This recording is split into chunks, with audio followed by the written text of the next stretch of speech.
Welcome, everybody, to this week's The Walking Dead Collider Review Show. We are going to be talking about Episode 5 of this Season 7, Go-Getters. That perfectly describes the four of us here, so we know we have a special kinship for this episode. I don't want to say a lot happened in this episode, but we certainly visited the hilltop, got to see what was going on there, and see what was happening with Xander Berkeley coming back, Gregory, and then Jesus finally showed up after not having seen him for a bunch of episodes, including part of last season. And then we have Maggie and Sasha basically doing a quiet coup around that place, led by Jesus. So there's a lot we're going to get to, of course, and we have Carl and Enid, so we'll figure that out. But first, let's meet everybody here on the panel tonight. Over to my left. Hey, I'm Dennis. I'm here yet again. Yo, series regular. Yes, a guest starring turning into a series regular. I'm like one of those actors that like suddenly my role is just expanded. You have to talk to your manager or agent and get you to negotiate a higher salary now. Yeah, absolutely. And over to my immediate right. I'm sorry, I'm just so mesmerized by the drip. Can you see it? Can you see it in my camera? We have a wonderful leak that is setting. He has framed the camera. He's framed the camera perfectly. Yeah. I thought it was going to be a really great effect where you had a little shimmer in my frame there. I just feel like the end of Blade Runner. I feel like the end of Blade Runner, like tears in the rain, and all the way on the far right. They call me the human tears in the rain.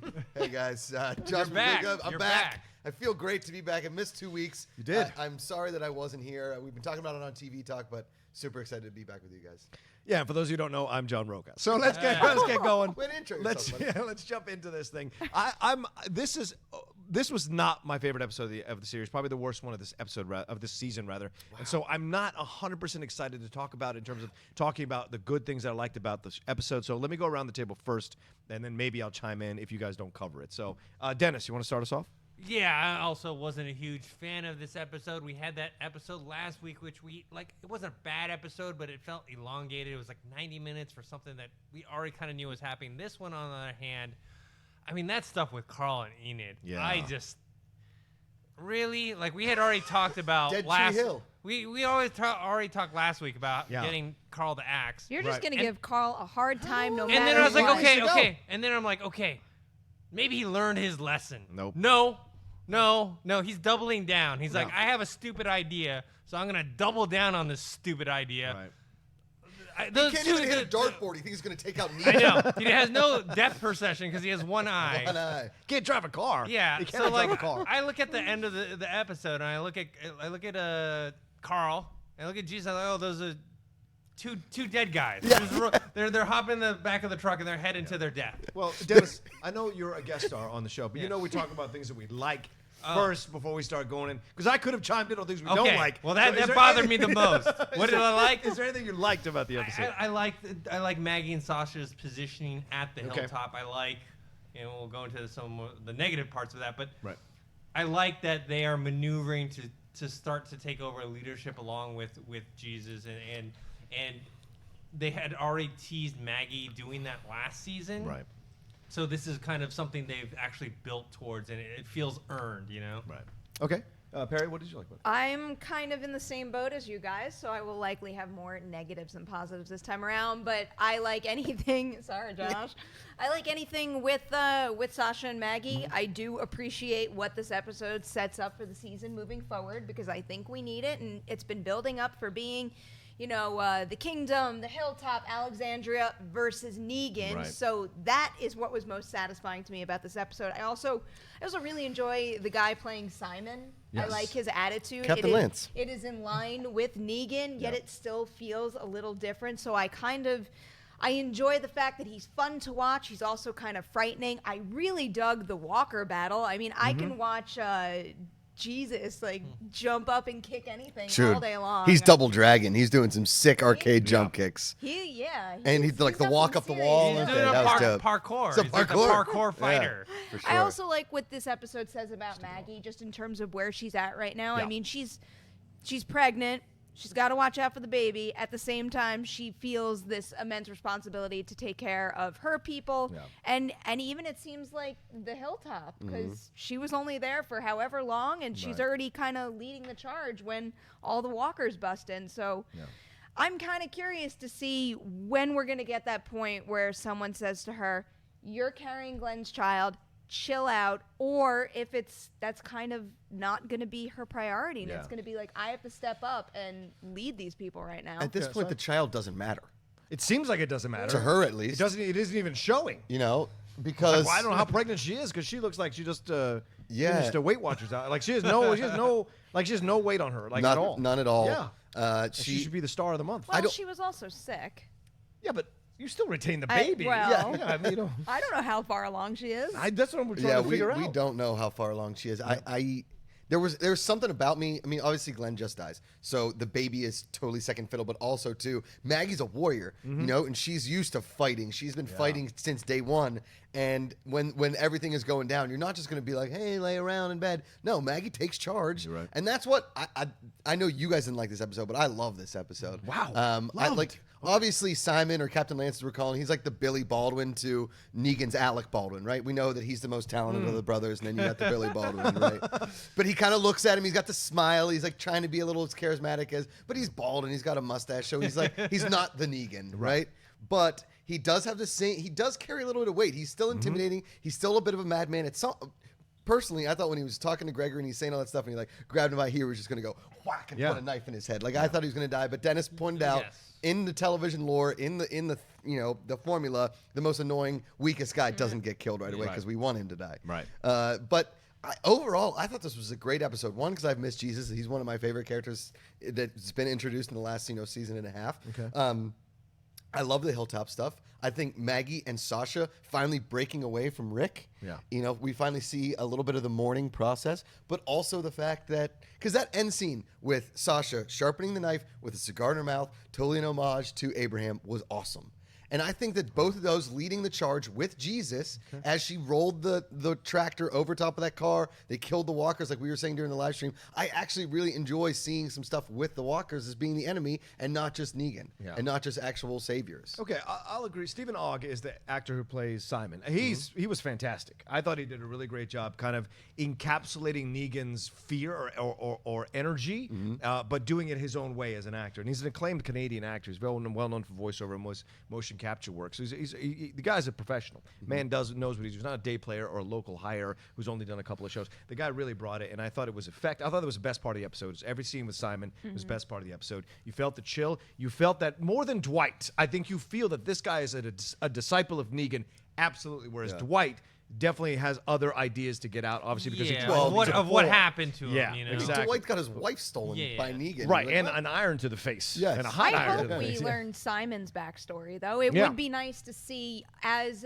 the only two characters we know that are kind of like Negan's higher ups. I would like to see, compare and contrast why they are in that position and how they really feel, because it seems drastically different at this point. I want a Negan origin story episode. I want a full. I'm sure they're there gonna will do be. a 90-minute There episode has like to the be. Morgan Clea episode. I want a Negan episode like that. I want to see what brought Negan this, because there's for him to, because I haven't been here the last two episodes. All this is going back, but for him to get this many disciples and people that believe in him this much and that are also equally as sociopathic. Right. Let's be honest. A guy that can get an iron to the face, lose his wife, and still be like, I'll follow him. Yeah. No big deal. Well, the story here is right. Is that the last we saw the Hilltop was Xander Berkeley, Gregory. He thought he'd made a deal with Maggie. They're going to go and attack this outpost, and they thought it was all. That's how small we thought it was. It was just them, and then whoever was Negan, right? Because they all kept saying they're Negan, and then they get killed, so now we're getting the ramifications out from last season. So we're picking up where we picked up here. So what does this mean going forward? Because to me, it was a bloodless coup. It was essentially a bloodless coup, and we didn't see any of the other townspeople, right? In the other communities we've been to, we've seen the townspeople, seen them interact, seen what they're doing. We didn't get a lot of the Hilltop. No one this really time. came out during the zombie Yeah. thing. Yeah, Like, right. How many Now, people how are did at that- the Hilltop? I was though? like, okay. Did they set that up? Did they set that up, the Saviors? Did they set that Yeah, up? Like the Simon Savior Yeah, set up. yeah. They said it was our war yeah. last Simon night, said right? I forgot he was telling him this is like to teach you guys a lesson or something like that. And In that pacer, it was a pacer. Yeah. I think that was covered in the fence. Right, with But, the- okay, But so when you you see broke- Maggie, finger. you see Sasha, you see two guys up on a Jesus. balcony. Yeah. But that's You That's see it. Jesus, Right. and that's it. Right, but And it took like that's what's his face, old man, whatever, crotchety guy, Gregory. Gregory, yeah, It took him like half an hour Old before man before he realized anything was happening. He's like, Yeah. That was a And great then- shot, and though, then where he- he just goes back into the darkness. Yeah, and I would have loved if he had like a disappears. stocking cap on Yeah, and yeah, like exactly. an old school. Yeah, yeah. The All right. the thing about the hilltop is, okay, when we first got there, right? We're opening on the hilltop. Yeah. It looks like Colonial Williamsburg, right? You Yes. got like a guy walking through Which we with saw some last vegetables season, and right, yeah. a guy with a little stick in the wheel thing, you know what I mean? Yeah. But we don't know how many people are there. Right. We don't know how many they've lost, how many they won. So when the whole thing was going down, you could tell that Maggie and Sasha were like, well, these people aren't going to do it. Yeah. You know? Well, but that's the thing. But they set it up, and this is the thing. We'll start talking about now what we didn't like, because I did not like that. Because to me, I'm like, who? There has to be other people around. There has to be a system set up here. It isn't just Jesus and Gregory, and that's it. Like, there have to be warriors, there have to be fighters, there have to be people there who are in charge of them to some degree. If they're just fighting the zombies. fighting the zombies coming in. Just not just an agricultural economy and no one else who've got to defend themselves in some way, to have set up some kind of perimeter and set up a wall and all that kind of jazz to be respected as a community. Of course, or else Negan would have just ran them over and just been like, I'm going to put my people in here to take care of everything. No, because Negan's like a mob boss, right? He needs his people to make him money, right? Right. He is the residual paycheck. He doesn't do the work. He's the boss. So he's not going to kill them all. Plus, He's the Hilltop capo. the capo de capititi. Yeah. So you have to. He keeps the Hilltop around, even though they have a wall, they have a community, Right. even if they're weak, because we know they're weak, because they were like the first people that Negan was like, you're done. Yeah. I'm taking you over. Yeah. So when things go wrong, they're like, oh no, I'm gonna stay in my house. Yeah. And Maggie and Sasha are used to, when things go wrong, put the machine gun on the shoulder Right. and start picking people off. Even after Negan's killed their loved ones, Yes. they still have that vibe within them. yeah, Kill or kill or be be killed. killed.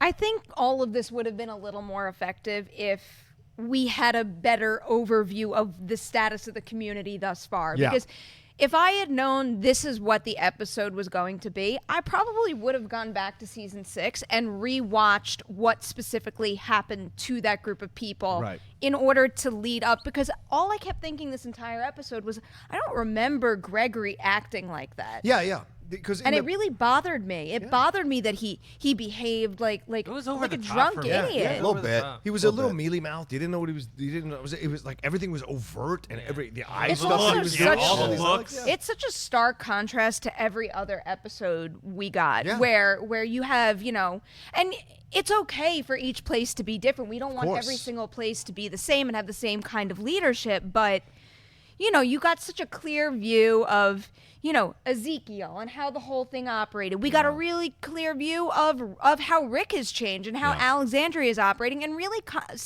there's a lot more to be discovered about the Savior's compound, but we got a pretty clear understanding of what life is like there to a certain extent. That is not what we got here. And even though I know you brought this up when we were watching the live stream, that The Walking Dead maybe should not focus on one location and one story for a whole episode, and it could be nice to include 3 or 4 storylines in an episode.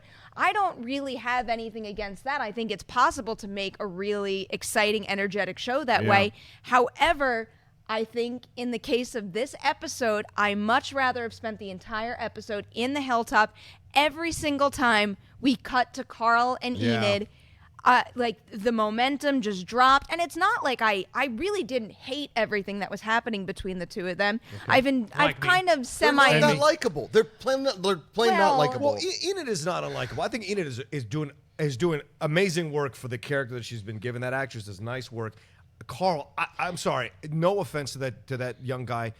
I just don't buy any scene he's in for It's a just for a because he's second. making such drastic, ridiculous decisions too, which is not helping basically any decision the character makes Right, but ever. there's nuance. There's no nuance. There's no levels in what he's doing. He's just looking at Well, it one that's- eye. I'm gonna kill Negan. Right, Yeah. but there has to be something more. Whereas Here's- Enid is doing more. Enid is doing Enid's a more. pretty talented little And actress. even came up to him to initiate the kiss. Like she's the one that's taking charge of the situation. So it's just weird for me. It Anyway, was too much Dawson's Creek Yeah. meets Walking Dead. Yeah, Like yeah. you One said, Tree One Tree Hill. Hill. One Tree Hill. Yeah. I was like, It's- what am I watching? Yeah, here, it's a you CW, know? I you thought know? this was You've zombie never apocalypse even time. seen an episode of One Tree Hill. Stop Perry bashing is it. defending Stop bashing One it. Tree Hill And here they got on The Michael Walking Murray, Dead. It was weird. Like, where did she get the bike? And then they found these roller skates that magically fit exactly Like, their feet. I will say that was All of probably one of the most charming scenes. When you have a whole bunch of doom and gloom and death, there was something and sweet like about we seeing the said- two of them roller skate through a zombie Come on, apocalypse. like we said, there's nothing like a good romance on a roller skating rink. It's true, Roller that's skating true. brings the That's true. romance, guys. Before the live feed went down, Yeah. we did Yeah. talk about that. That's right. But I think, with the Carl and Enid storyline, one, I don't really care that much. right? 2, I keep thinking this is, and that's the problem with a show like this, is when you start 7 years ago, 6 years ago, however long, Carl was just a kid. So you let bad acting pass. Right, of course. But you can't recast Carl now, and Carl is not a good actor. Yeah. That's kind of what it feels like. And we're not, listen, go cash those checks, go make that money, go have a successful career. It just doesn't feel like he is at the level that what we're used to seeing. Even from Enid, when she's having those scenes with him. Yeah. I think that's what's killing those momentum of those scenes. It's not quite getting there. And it's not because we don't want him to get there. We want him to get there. It's just we don't feel that it's there. Yeah, Dennis, you want to kill it. Dennis wants to kill it. I feel bad making fun of the dude, but you know. I think his character is pointless, other than to enrage the viewers like me, Okay, listen. Like that whole storyline, him wanting to kill Negan, like last week and then this week. It's just, and it's not like this is the first time. Rick, it takes care of everything in Alexandria, and he loses Carl. Yeah. What? It's an interesting point. It's an interesting point you make, Josh. Right? Yeah. Like he's watching the armory, he's watching this, but his son, with one eye, right. He's just like, oh, he got over the wall and he got a car. Right. This is it's too much. Why is he driving with one eye? Yeah. Shouldn't be driving with My one grandma's had cataracts for years. We don't let her drive. Boy. Sorry, B. Oh, boy. You're just selling out your whole family there. Sorry, Nana. But what do we think about? To me, it occurred to me near the end, the watch thing, right? Everybody who's had the watch has died. Herschel has died. Glenn has died. Now it's been handed off. Maggie had it, but then she handed it to Enid. So is Enid going to die? I don't know, but okay, look, I remember. You know, it's like the Godfather with the orange. Maybe you guys can jog my memory. I Okay, know sure. that there was like this moment that Enid and Maggie had last season. Yeah.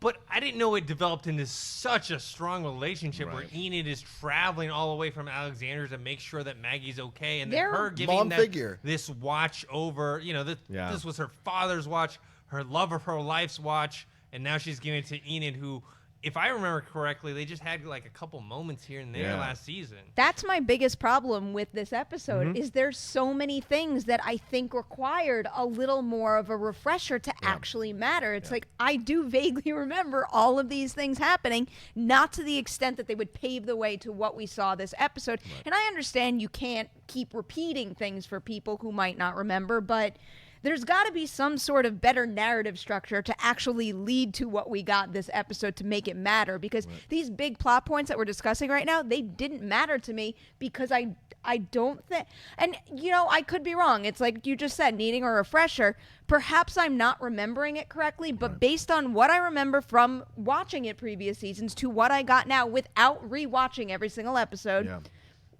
the dots don't connect like I would have needed them to. And also, like, how big are the burial mounds that she confuses Glenn's with? Abraham's is probably 8 feet long, whereas Glenn's is like 5. I don't know how you make that mistake and put the balloons on the wrong burial ground.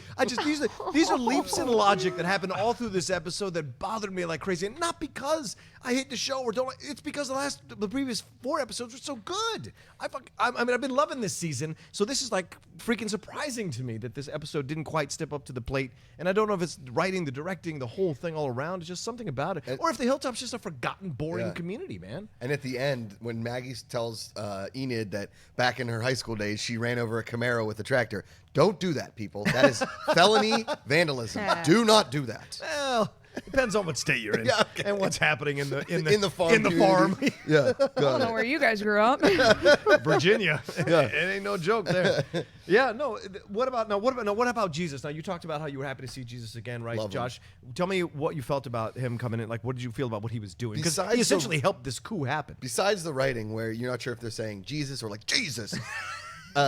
He's the best. Yeah. I trust him. He's a ninja. He's the parkour badass. Yeah. And there's something about him that's very charming, and you want to follow him. Mm-hmm. And the fact that, and we've talked about this Gregory guy has been in charge of the Hilltop, and Jesus has just been around. Yeah. Like, he wouldn't say, "Hey, Gregory, maybe you should take a step back. Let me take charge. I'm not a leader." You're a leader, dude. Right. You're definitely a leader. We've seen it in every episode we've been in. People follow you. Mm-hmm. So you may not want to be a leader, but you're a leader. So the fact that we are in the Hilltop, everybody's following this Gregory guy, everybody being 8 total people. We're not really sure who all lives there.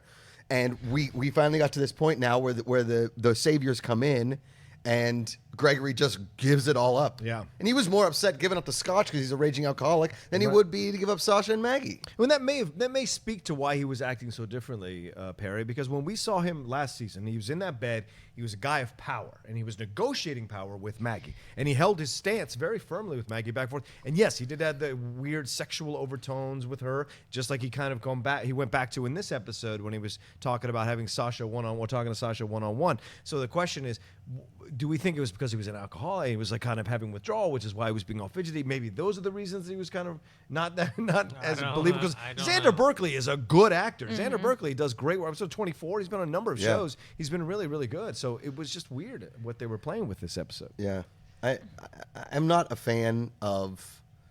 I'm a fan of where they're going with him. Obviously, replacing him. But what do you do with him after that? He's going to turn on them. A deposed leader. He's going to turn on them. Yeah. That's like obvious, right?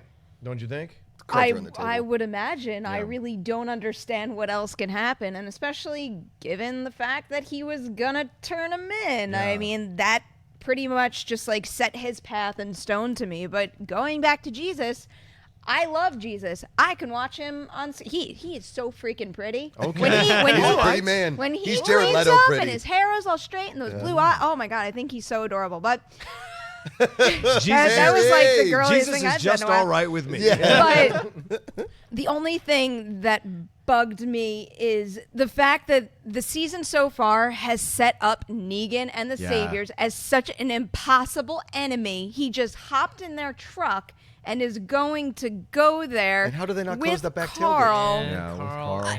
I don't think the odds could be stacked more against them, and it makes him feel stupid to me. Right. Maybe the way things pan out, I'll see he's got, a little like hole he can crawl in and he's got a secret stash in there. I don't know. But at this point, based on what I've been taught about Negan and the Saviors, he is an idiot to have gotten in that truck to do anything like that. Well, he's trying to figure out where Negan lives. Like he's not going to engage. He's not going to try to engage the Saviors. We hope, right? But Carl's going to do something. Carl is Dennis, on the opposite turn on Carl's that. going to go then there like Leroy Jenkins and be Yeah. like, "Oh, come on, Negan!"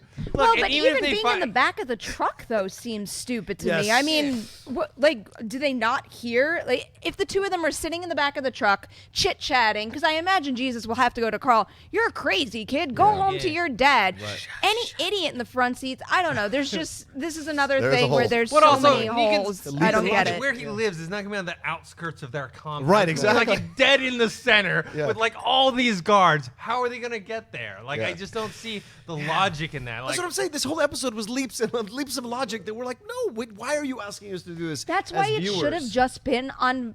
The whole episode Yeah. should have been focused on Maggie finding her place for whatever reason within the Hilltop colony. All you needed this episode to be was Simon to come in, make a fool out of Gregory, people to realize Maggie's the one I should follow.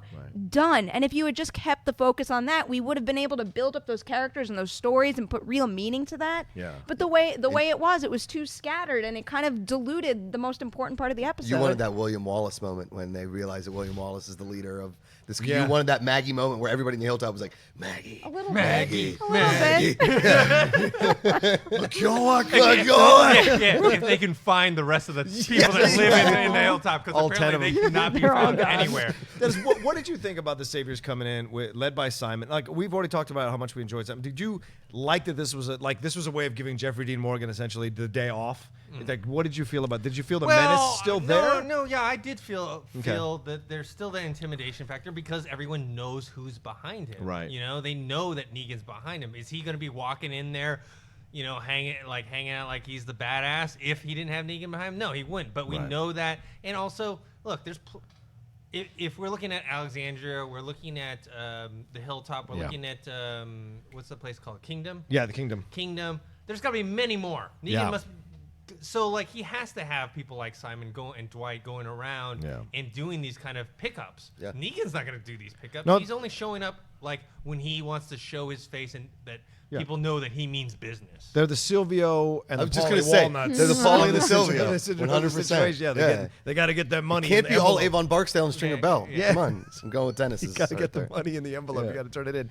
All right. Is there anything else we didn't talk about? Do you feel in this episode? I'd be honest. I know you guys didn't love the episode, Yeah. but I was really on board. Maybe we're more on board than last week's episode. Oh, okay. So I do want to say one other thing. You brought up the whole thing with Sasha, and I didn't like that shot Really? of her with the cigar and I the dug sharp that. thing. And the reason is this: she's co-opting another. A masculine. She can be badass without having to co-opt Abraham's stuff, and I think that's what I thought. Why I have a problem with. I don't like when she's a badass on her own. Sasha, when she got out there, told Maggie to sit down, don't come up the chair. She was handling business. But I don't and think- I don't think like she has to wake. co-opt. I think that was her don't Irish think wig. that, Is that it? That Yeah, that's scene right. wasn't Okay. necessarily Yeah. being like, oh, she's going to walk around chomping on a cigar all the time. I That's feel what it like conveyed to that me. was just like her moment to kind of Okay. to be with him in her own Okay. special way. But if she started like legit smoking a cigar Yeah, all the time, then we'd Then have it the would be- problem. Yeah, Okay, then that's we- what I'm worried about. So I Yeah. guess okay. No, should- I don't think you have much I should worry give it about an that. episode to see Yeah. if maybe she does. I Yeah. don't know. But one last question. I think we should go around the table on that. Did you like the fact that she's going to hide this from Maggie? Are you on board with this? That she's going to have her own kind of agenda? And does she have the right to have to kill Negan more than Maggie? More than anyone else? I mean, they just got together with Abraham. Maggie has the most, you know. Well, you could argue Rosita has the most because they were together for way longer than Sasha and Abraham were. No, but I'm talking about Maggie and Glenn were Yeah, together well, for a that's, long yeah, time. Maggie definitely more than Sasha. did. So, I mean, look, Sasha wants to maybe scope out.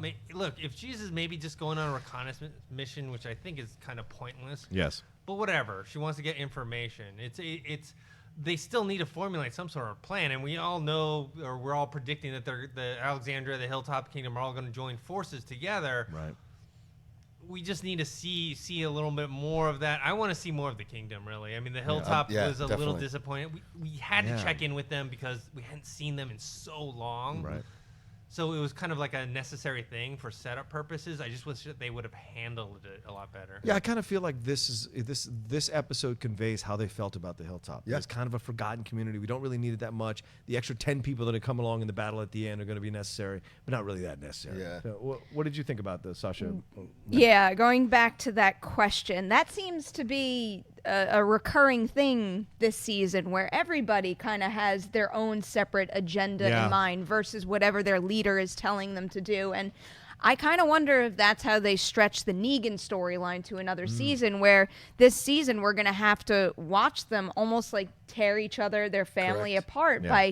by not trusting each other and going off and doing their own thing, Yeah. and then finally come together, which, you know, it sounds like a very long, scary process, but Yeah. that seems to be the path everybody is heading down, and A house divided. it's Yeah. it's kind of sad because, you know, that's half the fun of Walking Dead is that family being together, and they were going kind of strong together for a little while, and then Negan just ruined everything. Well, and that's terrorists that win. seems to be Negan's.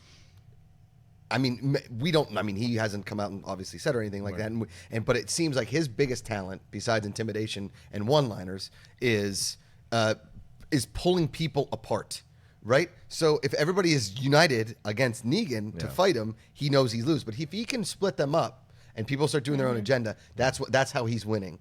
But back to your question, and I'm on board with everything you guys said.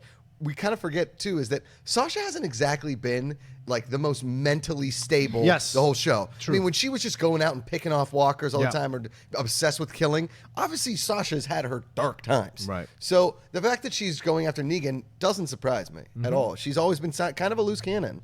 Yeah, that's a great point, Josh. You're right, and I think that's what's interesting. Now we explore with Sasha is how far is she going to take this? Like, well, how far is she? Like, how many lines is she going to cross? Who's she going to lie to? Who's she going to betray to get what she wants to get? And what will be the end result of killing Negan, or if someone kills Negan before she does? Like, what's going to be her? What's going to be her reaction to that? And I think this is a great combination, or crossing a stream, so to speak. Negan came in and blew them up, but Rick You had to laugh at that, didn't you? Come on. Rick had already kind of set them up to kind of be independent warriors, right? He's always been very much through both seasons. Whoever comes under Rick's wing, he trains them, he gets them focused, he gets them to understand there's a bigger picture. But then he suffers them going off. Carol's the only one who really extradited united for a while. Yeah. But most everyone else gets to go off and do their own thing and then comes back under the umbrella. So he fosters this kind of independent streak in all of his people that he has under them. So it's no surprise that they've gone off and taken over another community. Yeah. And it's no surprise that Sasha kind of has her own agenda going on here, because that's what Rick would do. Yep. Rick would absolutely do that, and probably is thinking of doing that on his own. 100%. You know? So it's interesting. All right. Well, I think we've covered everything we can cover about this episode. We don't know what the symphonic piece was, the classical At the beginning. No, if anybody was watching and Yeah, they know please put it in the symphony, YouTube. they can find that song. That was Yeah, it was really. I haven't seen something like that since Hannibal Lecter killed that guy. In Yeah. like, anyway, all right. Is there any last things that we want to say going forward? What we think is going to happen next, Dennis? Do you have any thoughts? No, but I just want to. I want to see more of the kingdom. I want to see Yeah. Ezekiel. I like his whole story. I like how he's the big over dramatic character that he is actually the facade that he's putting on Dude's for the community. Right. He's actually much more realistic, much more of a logical person underneath. So I want to see how that plays out. Yeah.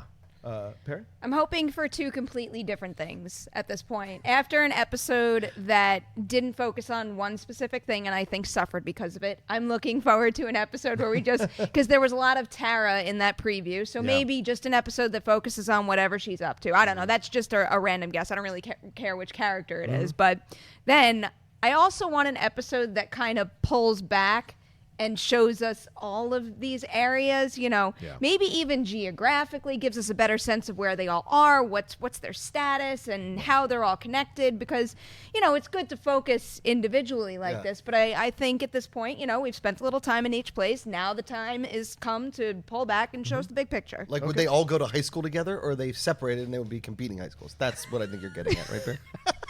Sure. Sure. Shake them up, shake them up. Hilltop.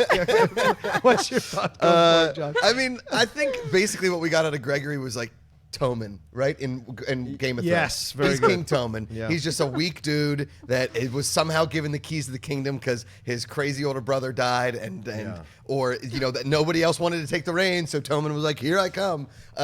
And I'm glad that he's out of power. I'm actually looking forward to seeing what they do with Hilltop. Yeah. But I'm with you. Show me more kingdom. Yeah. I want to see more kingdom. I want to see Ezekiel. Yeah. Yeah. I think it's time. I think you're right. I think it's time. We should see more of that. I personally want to see a little more with Negan. I think what you were saying, Josh, I think I'm totally on that ship. Bought a ticket for that ship. That I want to see a behind the scenes of Negan. I want to see this backstory. I want to see what happened with him, how he came to be, because it could be he was a weak little guy and we find out that this is how he came into power, that kind of stuff. Or he was a jerk because he seems to foster and find these jerks who come off and do the stuff that he does, and so to reinforce his agenda. All right, well, that's the episode for today. Thanks so much, everybody, for watching or listening, if you're doing that. And we will go around the table, see where we can find everybody else. Dennis? You guys can find me on Twitter @ThinkHero, on Instagram, Dennis.tzng. You can find me on Movie Talk on Fridays, Mailbag on Saturdays, and then on this show. Yes. Will you say it finally once and for all? Can we just say yes? Am I like a series regular? I Series personally regular. would lobby for you to be series regular. Okay. Yes. Absolutely. I'm a series regular on Yeah, the show absolutely. now. Yes. Damn right. And don't start disappearing for 3 weeks now. Okay. Yeah. All right. To my immediate right. You guys can catch me on Twitter and Instagram @Perri Nemiroff, Collider Nightmares every Wednesday, Best of the Week every Saturday. In addition to Walking Dead, there was also a great episode of Ash vs. Evil Dead, and we have a really special recap show for this week's episode up right now, so go check that out. And to my far right, the Wild Man. Hey guys, glad to be back. I honestly miss doing this show with you guys. I have so much fun talking about The Walking Dead. You guys can find me on Twitter and Instagram @Josh Macuga. Tomorrow or Monday on TV Talk with the crew, we'll talk a little bit about this episode, especially get David Griffin's thoughts on it. And Thursday in the Schmoes and my YouTube channel, The Josh Macuga Show. I'll give you David Griffin's thoughts. Where's my Buffalo Bills hat? No. I love David to death. Guys, you can always find me @The Says on Twitter and Instagram. Always love talking to you guys. I can see you through the rain. Thank you so much. Please download the Cinephiles. We just did the most recent episode. We did the Muppet movie with a puppeteer from the Jim Henson company who's the production manager there. And then also, please, always 1 p.m. Wednesdays, Geek and Sundry on the Twitch channel, Super Animation Game Time. We interview a bunch of people from the world of animation, voiceover, and video games. All right. Thanks so much for joining us this week, and we will see you all next week on the Collider Walking Dead Review Show. Hey guys, if you like this video, click the thumbs up button. Also, make sure you subscribe to our YouTube channel. It'll help you stay up to date with everything we've got going on here at Collider.